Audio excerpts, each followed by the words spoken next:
Good morning, everyone, and welcome back to Two Alcoholics and a Microphone. Good morning, Tia. Good morning, Brian. Good morning, and we have a special guest in the studio today. Good morning, Amber. Good morning, Brian. Good morning to you. It's nice to have you with us. Hostage, guest, potato. Willing participant. Yeah. Yes. Well, today we're going to be talking about what it is like to be when you're faced with temptation. That was the topic of a meeting this morning, and I know a lot of people were talking about is when you're invited to a wedding, or you're invited to a birthday party that's out at a bar, or somewhere where they're going to be serving lots of alcohol. What do you do? And I've heard Amber give some really good shares on this one, so I really wanted her to come on and talk about that. So for me, I have to be in fit spiritual condition, meaning I have to be working the program, and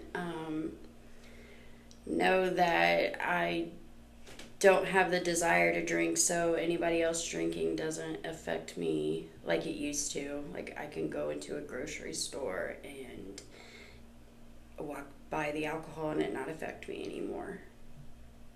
First couple months of sobriety, it did for sure. It would actually make me mad that other people could drink and I couldn't. Yeah. Brian? Well, a perfect example, a friend of mine, she was a manager in a bar, and she said, well, I'm not serving drinks. I said, yeah, but you see people order drinks, and you see them light up and start smiling and having fun, and it tricks your brain into thinking I can do that. So that's not being the spiritual fitness or understanding step one completely, how unmanageable my life really is my take on it. I agree with a good step one about how unmanageable my life becomes once I've taken that first drink. Because then it's just like, it's like a slippery slope from then on out. For me, my people-pleasing tendencies were part of my unfit spiritual condition. I always felt like, okay, well, you have to go. It's your so-and-so's wedding. Okay, but no, if I'm not comfortable, I'm not going. No is a complete sentence. I don't have to tell them why. If someone wants to be mad at you for not going, then they can be mad. Give them a cape. They can be super mad. And I had those people-pleasing tendencies also. It was, it comes from my childhood, and I wanted everyone to like me, and it was hard to set up the boundaries of no. So I had to learn, basically, I had to learn how to protect myself from myself, and intrusive thoughts that come in, and how to let them go immediately instead of massaging them or romancing them. I like to play the tape forward. I know that if I'm going to have one drink, I usually don't stop there, and it turns into about 12 drinks, and I ruin all relationships and probably wreck my car. So the being fit in the program has taught me to play the tape forward or pause and think about what I'm doing before I react. Yeah,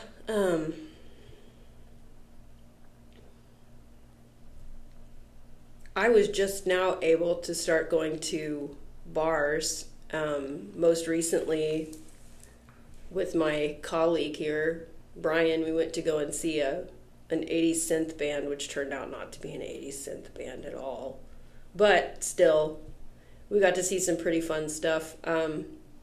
Watching other drunk people can be kind of funny. Not that I'm drunk shaming or anything like that, or outfit shaming or whatever, but probably don't wear something if your boobs are going to fall out the bottom.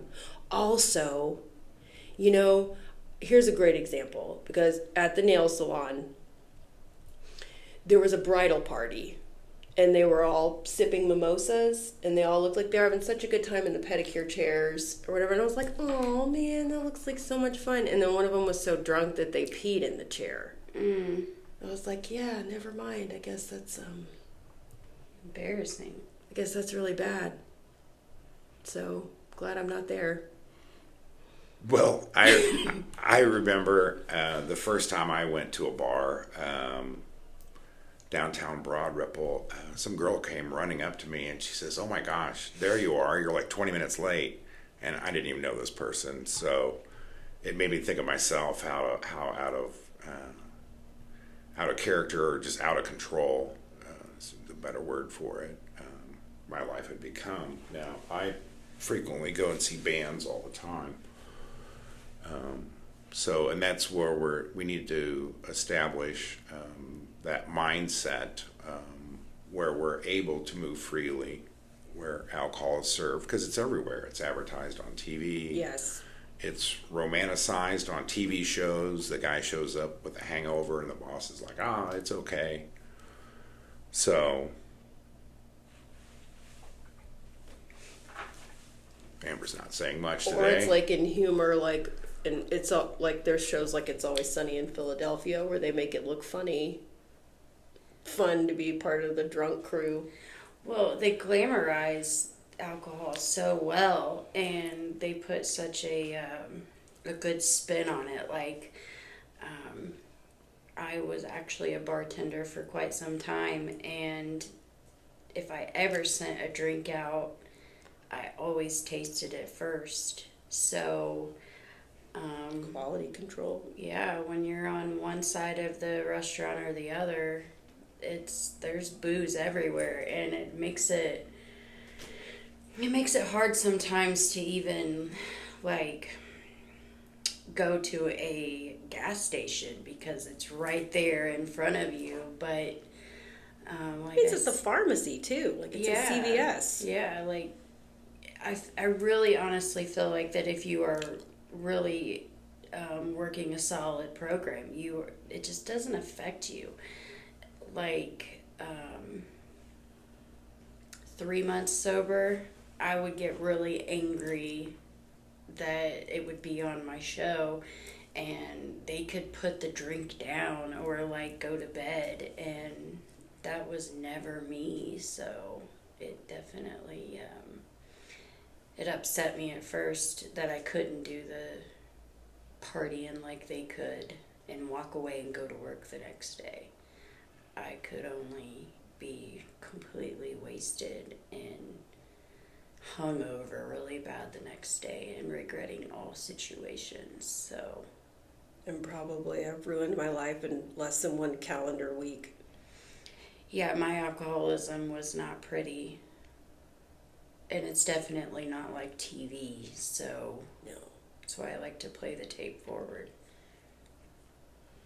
I had invited a group of friends to go and see a band, and this made me feel really bad inside, but a friend of mine called and said she wouldn't be able to go after 2 weeks, and she said that she didn't feel like she was able to go out onto the bar music scene. And I felt bad for asking her, so I know that she toiled with this and tossed and turned and didn't want to let me down, but yet, at least she had the courage to set boundaries and tell me no. I mean, there's plenty of other concerts, That's the point, is being in a good spiritually fit condition means that you can move about freely and feel comfortable whether or not alcohol or whatever is involved.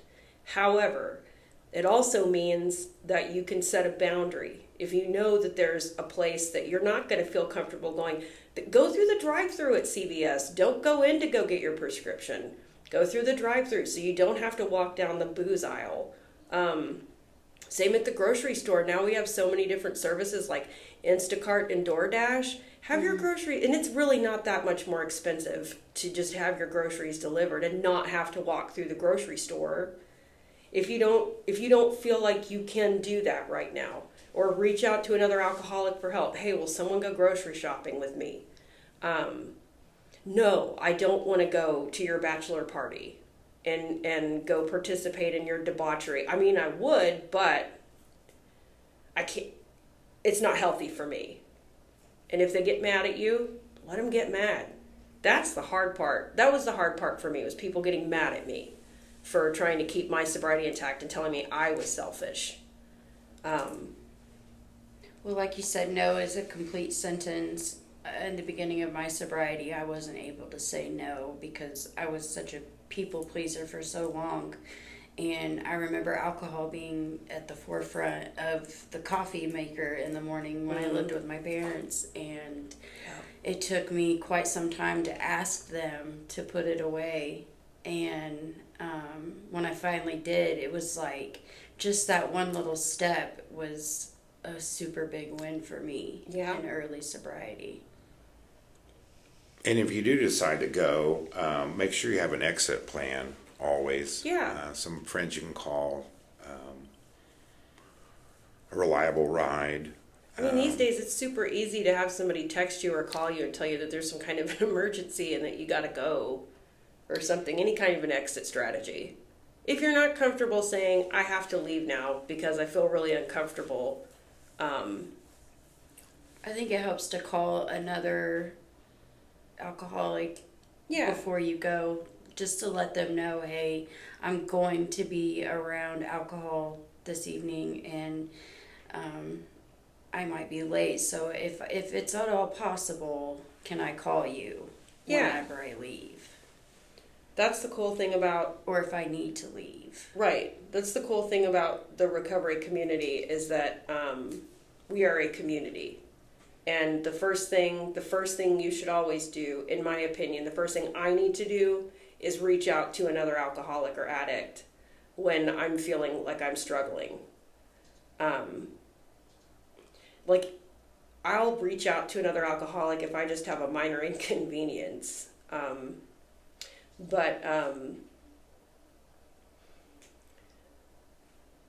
So, I don't know. Well, I think we covered everything we wanted to talk about. About temptation? Exit strategies. Exit strategies. Okay, so yeah, we've talked about boundaries, exit strategies. All these are good tools to where, and like I said, if someone's going to get mad at you or tell you that you're a jerk for not going to so-and-so's funeral or so-and-so's wedding or so-and-so's bridal shower or whatever, you're not a jerk. And they're probably not your friend. Exactly. So, all right. Well, thanks everyone today. And if you think you have a problem, reach out for help. Please like and subscribe. Most importantly, share this with someone who you feel like may be struggling. That's all. That's all. See y'all next time.